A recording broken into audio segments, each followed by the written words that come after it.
akan menyampaikan materi pertama, yaitu pengertian etika bisnis dan kelestarian lingkungan. Pertama, pengertian etika bisnis. Etika bisnis adalah etika yang menyangkut tata pergaulan di dalam kegiatan-kegiatan bisnis. Dalam etika yang baik, ada 4 bagian yang terpenting. Yang pertama adalah kejujuran, yang kedua ketepatan, yang ketiga loyalitas, dan yang keempat disiplin. Pertama, kejujuran. Kejujuran ini menyangkut dan membuat yang benar, menjunjung tinggi kebenaran. Yang kedua adalah ketepatan. Janjinya selalu tepat menurut isi janji, waktu, dan syarat. Yang ketiga, loyalitas. Setia kepada janjinya sendiri, setia kepada siapa saja yang dijanjikan. Kesetiaannya seperti kepada organisasi, pimpinan, dan lain-lain. Dan yang keempat adalah disiplin. Tanpa disuruh dan dipaksakan oleh siapapun, taat kepada sistem, peraturan, prosedur, dan teknologi yang ditetapkan. Dan yang kedua, kelestarian lingkungan. Lingkungan sendiri adalah semua yang ada di sekitar manusia, baik itu biotik maupun abiotik. Sedangkan lingkungan hidup merupakan ruang kehidupan yang terdiri dari beberapa lingkungan hidup yang saling berkaitan sepenuhnya, dan ada beberapa kemampuan yang ada di dalam ruangan kehidupan. Antaranya ada 4 bagian, yaitu lingkungan fisik, lingkungan biotik, lingkungan sosial, dan lingkungan komposit. Lingkungan fisik adalah lingkungan yang terdiri dari gaya kosmik dan fisik geografis. Yang kedua adalah lingkungan biologis. Lingkungan ini adalah segala sesuatu yang berhubungan dengan biotis. Yang ketiga adalah lingkungan sosial. Lingkungan sosial yang membuat budaya materi. Contohnya peralatan, senjata, mesin, gedung, dan lainnya. Yang keempat adalah lingkungan komposit. Lingkungan yang disusun secara institusional, terdiri dari lembaga-lembaga masyarakat. Setiap orang harus memiliki upaya untuk menyelamatkan lingkungan hidup di sekitar kita sesuai dengan kapasitasnya masing-masing.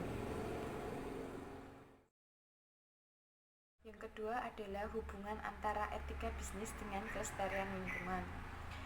Bisnis tidak terlepas dengan adanya faktor-faktor lingkungan yang mendukung maupun yang menghambat atas tujuan yang ingin dicapainya bisnis tersebut. Interaksi antara bisnis dan lingkungan atau sebaliknya menjadi tema pencermatan yang cukup penting dan sangat urgen bagi kegiatan bisnis terhadap masyarakat, sehingga eksistensi bisnis layak diterima atau memberikan pengaruh tentu yang positif atau negatif terhadap lingkungannya. Secara umum, lingkungan bisnis dapat dikelompokkan menjadi 2 bagian, yaitu lingkungan eksternal dan lingkungan internal. Pertama, lingkungan eksternal. Semua faktor atau pihak-pihak atau variabel dinamis yang berada di luar bisnis atau perusahaan. Variabel atau faktor-faktor lingkungan eksternal ini relatif sulit dapat dikendalikan oleh bisnis. Lebih sering bisnis mengikuti dan menyesuaikan terhadap perusahaan atau dinamika dari variabel eksternal ini. Dan yang kedua adalah lingkungan internal.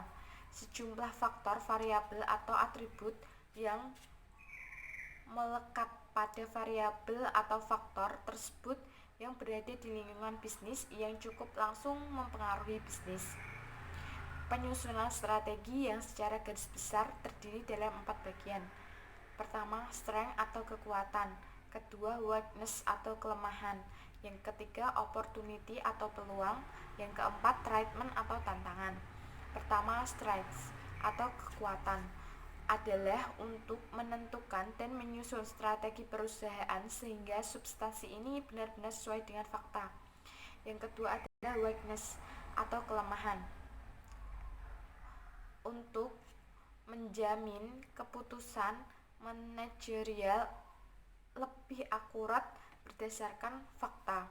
Yang ketiga, opportunity atau peluang adalah lingkungan eksternal ini sangat dinamis dan sering terjadi berbagai perusahaan di mana perlu disesuaikan dengan keadaan lingkungan yang ada.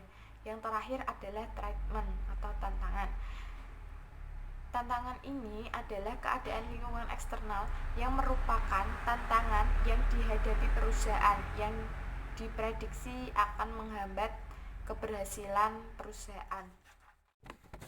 Kebijakan yang diatur belakangan ini, informasi lingkungan akan menjadikan sebagian masukan yang berharga dalam rangka menyusun strategi perusahaan yang akan didukung oleh lingkungan dalam jangka panjang. Untuk materi yang selanjutnya yaitu prinsip-prinsip dari etika bisnis dan etika lingkungan hidup. Yang pertama yaitu prinsip-prinsip dari etika bisnis. Menurut Sonny Keraf ada 5 prinsip dalam etika bisnis. Yang pertama yaitu ada prinsip otonomi. Otonomi adalah sikap dan kemampuan manusia untuk mengambil keputusan dan bertindak berdasarkan kesadarannya sendiri tentang apa yang dianggapnya baik untuk dilakukan. Orang bisnis yang otonom adalah orang yang sadar sepenuhnya akan apa yang menjadi kewajibannya dalam dunia bisnis. Dari setiap pelaku bisnis yang otonom mempunyai 2 arah, yakni tanggung jawab terhadap diri sendiri dan tanggung jawab moral yang tertuju kepada semua pihak terkait yang berkepentingan atau stakeholder, yakni konsumen, penyalur, pemasok, investor, kreditor, karyawan, masyarakat luas, dan relasi-relasi bisnis. Yang kedua yaitu ada prinsip kejujuran. Ada 3 lingkup kejujuran kegiatan bisnis modern. Yang pertama yaitu ada kejujuran relevan dalam pemahaman syarat-syarat perjanjian dan kontrak. Yang kedua yaitu ada kejujuran juga relevan dalam penawaran barang dan jasa dengan mutu dan harga yang sebanding. Yang ketiga yaitu ada kejujuran juga relevan dalam hubungan kerja intern dalam suatu perusahaan. Yang ketiga yaitu ada prinsip keadilan. Prinsip keadilan menuntut agar setiap orang diperlakukan secara sama, sesuai dengan aturan yang adil dan sesuai dengan kriteria yang rasional, objektif, dan dapat dipertanggungjawabkan. Yang keempat yaitu prinsip saling menguntungkan. Prinsip saling menguntungkan menuntut agar bisnis dijalankan sedemikian rupa sehingga menguntungkan semua pihak.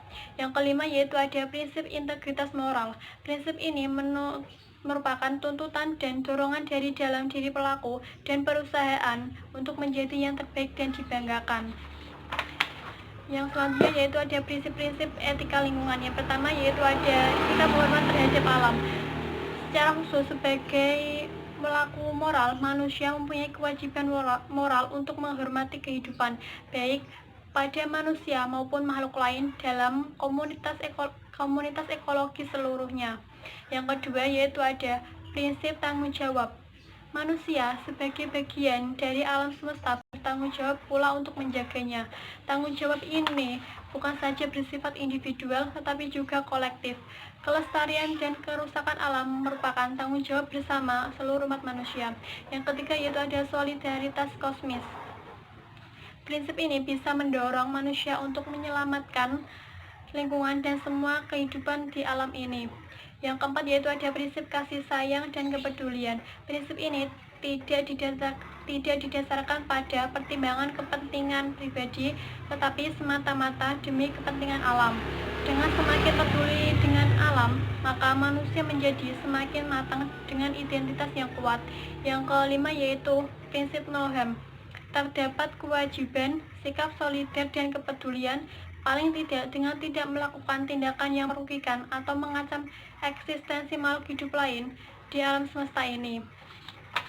Yang keenam yaitu ada prinsip hidup sederhana dan selaras dengan alam. Prinsip ini menekankan pada nilai, kualitas, cara hidup yang baik, bukan menekankan pada sikap rakus dan tamak. Yang ketujuh yaitu ada prinsip keadilan. Dalam prinsip ini, kita perlu memperhatikan kepentingan masyarakat adat secara lebih khusus, karena dalam segi pemanfaatan sumber daya alam dibandingkan dengan masyarakat modern akan kalah dari segi permodalan, teknologi, informasi, dan sebagainya, sehingga kepentingan masyarakat sangat rentan dan terancam. Yang kedelapan yaitu ada prinsip demokrasi. Prinsip ini sangat relevan dengan pengambilan kebijakan di bidang lingkungan dan memberikan garansi bagi kebijakan yang pro lingkungan hidup. Yang kesembilan yaitu ada prinsip prinsip integritas moral. Prinsip ini terutama untuk pejabat publik agar mempunyai sikap dan perilaku moral yang terhormat serta memegang teguh prinsip-prinsip moral yang mengamankan kepentingan publik untuk menjamin kepentingan di bidang lingkungan. Poin D yaitu permasalahan utama pada lingkungan hidup.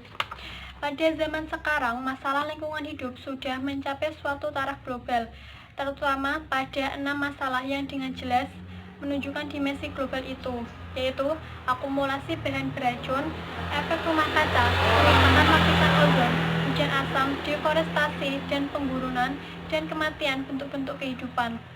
Yang pertama yaitu akumulasi bahan beracun. Akumulasi bahan beracun adalah bahan sisa limbah suatu kegiatan proses produksi yang mengandung bahan berbahaya dan beracun karena sifatnya dengan jumlah yang banyak dan secara langsung maupun tidak langsung dapat merusak, mencemarkan lingkungan atau membahayakan kesehatan.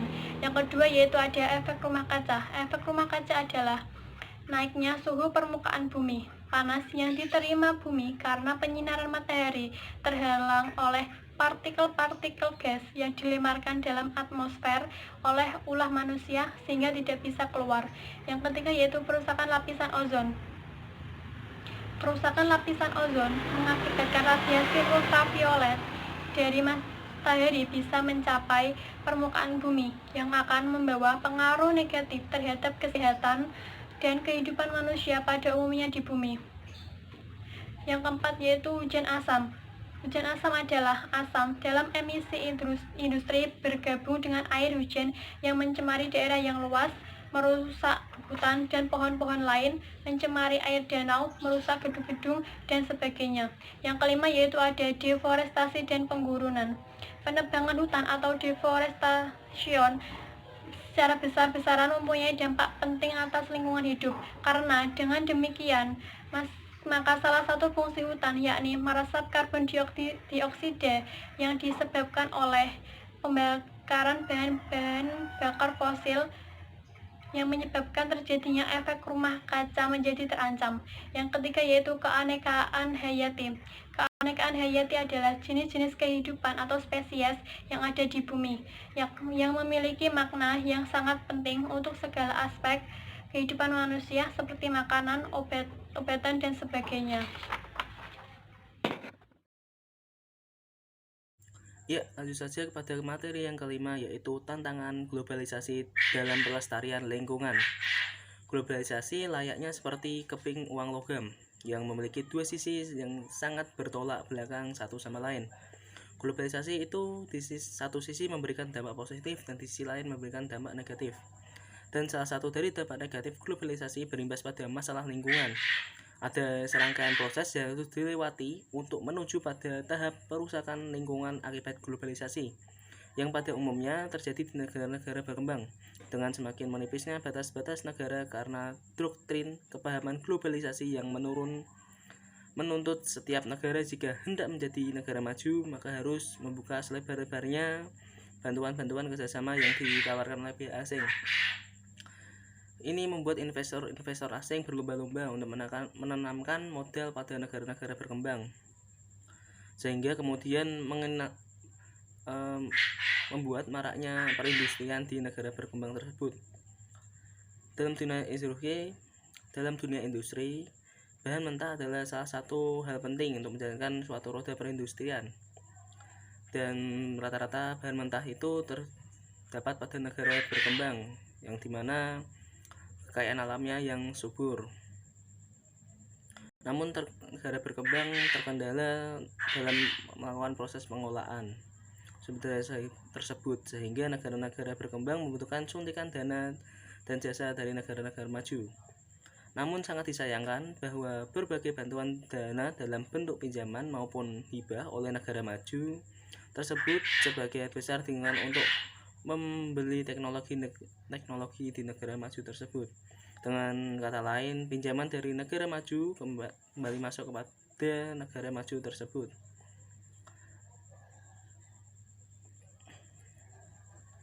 Di lain waktu, negara berkembang masih harus melunasi hutang-hutang mereka pada negara maju tersebut. Ini adalah satu dari sekian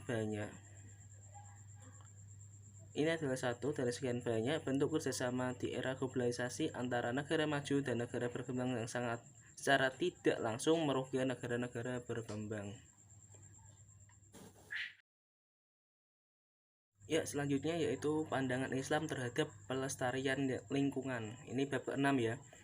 Tanggung jawab moral bisnis. Implementasinya bisa pada tanggung jawab sosial. Bahkan yang tidak kalah pentingnya tanggung jawab pada lingkungan alam. Dari sejumlah tanggung jawab itu, sebenarnya yang paling krusial adalah tanggung jawab pada diri sendiri dan pada Tuhan. Dalam kaitan dengan pengelolaan sumber daya alam dan pelestariannya, Islam menuntut manusia agar mengelola kekayaan alam dengan ilmu dan amal. Di samping mengingat agar dalam pengelolaan kekayaan alam itu memperhatikan batas-batas haram dan halal yang memelihara kelestarian. Al-Quran menerangkan bahwa pemanfaatan kekayaan yang tersimpan dan tersebar di alam itu tergantung pada dua hal, yaitu yang pertama ilmu pengetahuan yang didasarkan pada fakta dan penggunaan akal. Yang kedua adalah amal. Sesungguhnya ilmu saja tidak membuahkan hasil jika tidak diikuti oleh amal dengan melakukan berbagai eksplorasi.